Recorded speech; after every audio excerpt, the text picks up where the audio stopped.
हिमाचल प्रदेश में चुनाव भी आने वाले हैं, लेकिन चुनाव से पहले बात हिमाचल प्रदेश में हुए विकास को लेकर करेंगे। लेकिन युवा हिमाचल प्रदेश में हुए इस विकास को और आने वाले समय में क्या हिमाचल प्रदेश में सुधार होने चाहिए, इन पर थोड़ी सी डिस्कशन आज हम युवाओं से करेंगे। बात सबसे महत्वपूर्ण हिमाचल प्रदेश की शिक्षा व्यवस्था को लेकर भी करेंगे। सबसे पहले आपसे आपका नाम जानना चाहूँगी। नमस्कार जी, मैं तिलक सागर करसोग से।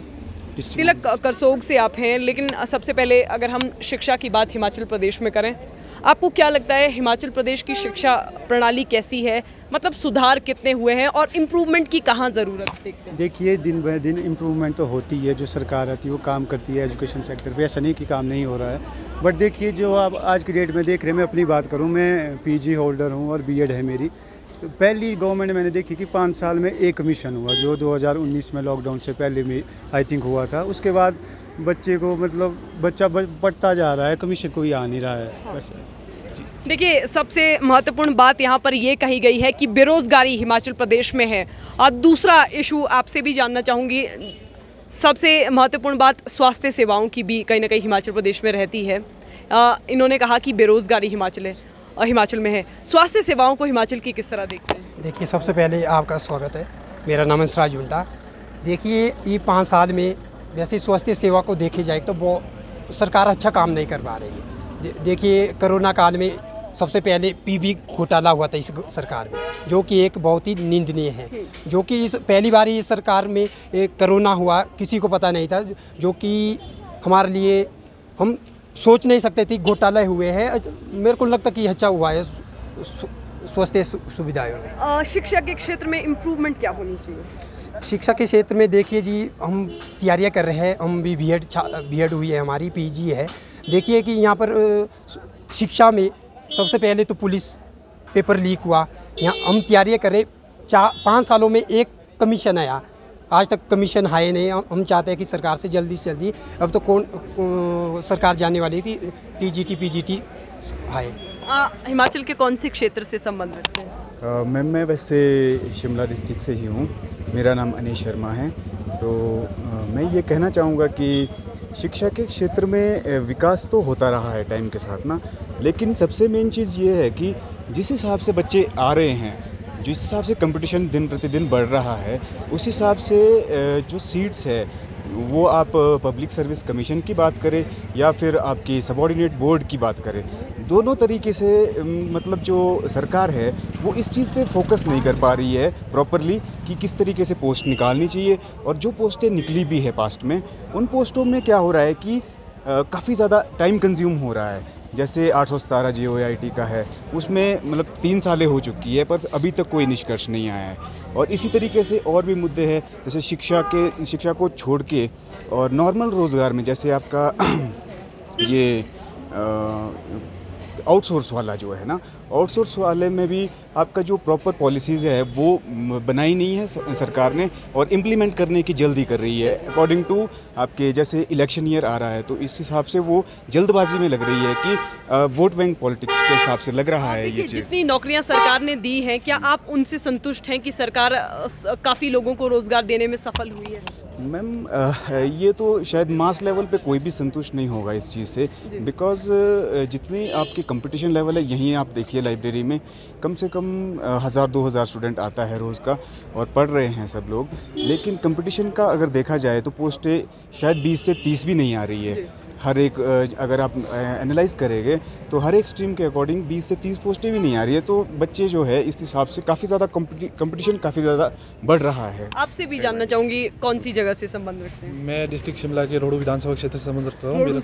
हाँ जी, मेरा नाम अभिषेक है। तो जैसे आपने पढ़ाई कौन से सब्जेक्ट में की? मेरा मास्टर ऑफ कॉमर्स है।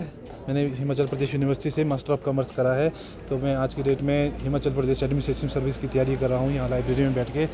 तो जो आपने बात करी है बेरोज़गारी की मैं बताना चाहूँगा, हिमाचल प्रदेश का जो ग्राफ है, एग्जैक्ट जो आंकड़े आए हैं अभी सर्वे में 13% हो चुका है। आप हिंदुस्तान का जो बेरोज़गारी अनएम्प्लॉयमेंट रेट देखेंगे वो 3% का है, और हिमाचल जो एक छोटा सा राज्य है जहाँ की पॉपुलेशन 70 लाख तक है, तो वहाँ का जो अनएम्प्लॉयमेंट रेट है वो 13% होगा। कहीं ना कहीं बेरोज़गारी एक मुद्दा है। दूसरा जो आपने बात करी थी कि हेल्थ सेक्टर की, हिमाचल प्रदेश जो सरकार का जो 5 साल का जो आप टेन्योर नहीं कह सकते ये केवल 2.5 साल का था। 2.5 साल तो आपका जो कोरोना की एक पेंडेमिक जिससे पूरा विश्व जूझा है, उससे हिमाचल प्रदेश भी जूझा है। तो आप ये कह सकते हैं कि जो गवर्नमेंट को जो टाइम मिला वो 5 साल का नहीं, वो मात्र केवल 2.5 साल का टाइम मिला है। तो 2.5 साल में जो सरकार ने, मैं किसी विचारधारा से संबंध नहीं रखता हूँ, मैं एक स्टूडेंट हूँ, स्टूडेंट के इससे बोल रहा हूँ कि जो आपका अनएम्प्लॉयमेंट का जो मेन मुद्दा है वो बेरोज़गारी का है, क्योंकि बेरोज़गारी की जो दर है वो हिमाचल आज की डेट में जो हमारे 29 राज्य है, 29 राज्यों में हिमाचल पिछड़ता जा रहा है। चलिए, जिस तरह से हिमाचल प्रदेश की स्वास्थ्य सुविधाएं और शिक्षा व्यवस्था को लेकर हमने बात की, लेकिन बात अब ये भी करेंगे कि जिस तरह दोनों पार्टियां हालांकि अपने अपने स्तर पर काम कर रही हैं, कांग्रेस की बात हो या भारतीय जनता पार्टी की, क्या तीसरे फ्रंट का हिमाचल प्रदेश में कोई महत्व देखते हैं? देखिए, तीसरे जैसे आम आदमी हिमाचल में अपना पाँव पसार रही है, तीसरा होना बहुत ज़रूरी है। यहाँ पे पहले 5 साल में कांग्रेस, 5 साल बीजेपी। देखिए, मुझे नहीं लगता कि आम आदमी कुछ यहाँ पे अच्छा करेगी। जहाँ तक हम चाहते हैं कि यहाँ पे कांग्रेस बीजेपी ही काम कर सकती है। जैसे आम आदमी का एक अभी चला है कि फ्री देना, हमें फ्री नहीं चाहिए, रिसोर्सेज चाहिए। तो मुझे लगता है नहीं कि आम आदमी इतना फर्क डाल पाएगी। चलिए, फ्रीबीज को लेकर एक अच्छी बात यहाँ पर विद्यार्थी ने कही भी है कि फ्रीबीज का जो कॉन्सेप्ट है वो नहीं होना चाहिए। आपसे भी जानना चाहूँगी, जिस तरह हिमाचल प्रदेश में हालांकि 2 पार्टियों का ही प्रतिनिधित्व रहा है, क्या आप मानते हैं कि हिमाचल प्रदेश में तीसरा फ्रंट भी सक्सेसफुल हो सकता है? देखिए, कोई नेशनलिस्ट पार्टी होगी वही कर पाएगी। अभी आम आदमी पार्टी तो अभी नई पार्टी है, बट हाँ, लोकतंत्र कोई भी आ सकता है, किसी को भी अधिकार है चुनाव लड़ने का, वो आ सकते हैं। किस विधानसभा क्षेत्र से? मैं करसोग विधानसभा क्षेत्र से संबंध रखता हूँ जी।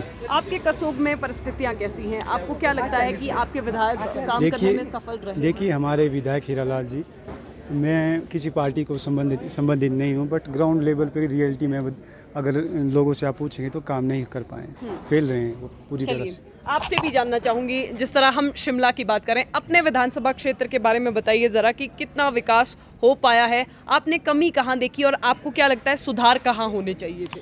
मैम देखिए, पार्टीज़ तो आपकी दोनों पार्टीज़ अच्छा कर रही है पहले से। जैसे जो हमारी हिस्ट्री रही है, पॉलिटिकल हिस्ट्री, अगर उसको देखा जाए तो शिफ्टिंग हुई है विदिन 5 ईयर, नेक्स्ट 5 साल में सरकार चेंज हुई है। बट जो इस बार का है, इस बार का चुनाव इसलिए भी ज़्यादा महत्वपूर्ण हो जाता है क्योंकि जो बड़े बड़े दिग्गज लीडर थे वो दोनों पार्टियों में कहीं ना कहीं जो है कुछ, जैसे राजा साहब है हमारे माननीय, तो उनकी डेथ हुई, तो वो भी बहुत बड़ा झटका था हिमाचल प्रदेश के लिए क्योंकि वो बहुत बड़े डायनेमिक लीडर रहे हैं। तो इस तरीके से काफ़ी सारे और भी जो पॉलिटिकल नेता है तो काफ़ी सफल रहा है राजनीति में पिछले 5 सालों में।